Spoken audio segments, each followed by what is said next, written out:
नमस्ते दोस्तों, आज हम आपके बीच लेकर आए हैं गौतम बुद्ध और चरित्रहीन स्त्री की कहानी। यह कहानी आपको बहुत कुछ सिखा जाती है। हमें उम्मीद है कि यह कहानी वाकई में आपको बहुत अच्छी लगेगी। तो चलिए शुरू करते हैं आज की कहानी। एक बार गौतम बुद्ध कुटिया के बाहर बैठे हुए थे और उनका एक शिष्य फूल के पौधे को पानी सींच रहा था। तभी अचानक उनकी नजर गौतम बुद्ध पर पड़ी। शिष्य ने देखा कि गौतम बुद्ध मुस्कुरा रहे हैं। शिष्य तुरंत गौतम बुद्ध के पास आया और उनके मुस्कुराने का कारण पूछा। तो बुद्ध ने बताया, शिष्य बस मैं मानव परीक्षण करने की सोच रहा था। चलो आज मानव परीक्षण करते हैं।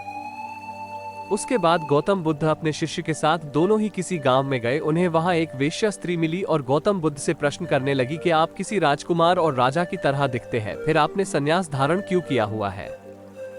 गौतम बुद्ध ने उस वेश्या स्त्री को उत्तर दिया कि मैंने 3 प्रश्नों के उत्तर जानने के लिए संन्यास धारण किया है। वेश्या स्त्री ने कहा कि ऐसे कौन 3 प्रश्न है कि जिसके कारण आपने संन्यास धारण किया है।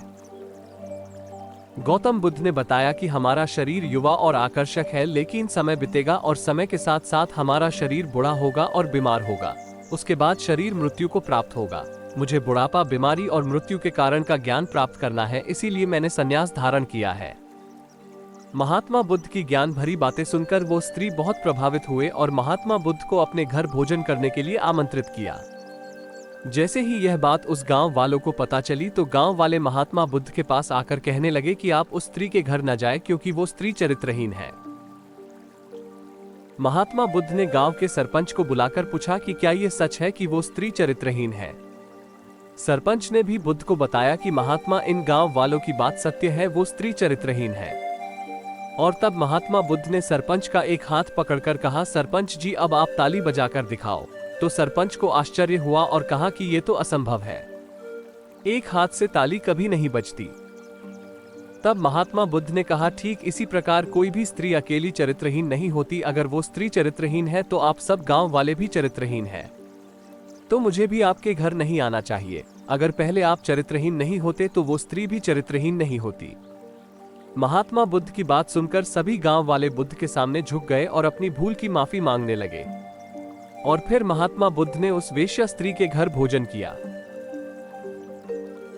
तो देखा आपने, इस कहानी से हमें यही सीख मिलती है कि हमें किसी को भी चरित्रहीन कहने का हक नहीं है। उससे पूर्व अपने आप में देखना है कि हम पूरी तरह पवित्र हैं, क्या हम चरित्रहीन नहीं हैं। पहले हमें तन मन से पवित्र रहना चाहिए, उसके बाद दूसरों को चरित्रहीन कहना चाहिए। धन्यवाद। और भी प्रेरक कहानी सुनने के लिए चैनल को सब्सक्राइब करें और वीडियो को लाइक करें और सुझाव के लिए कमेंट दें।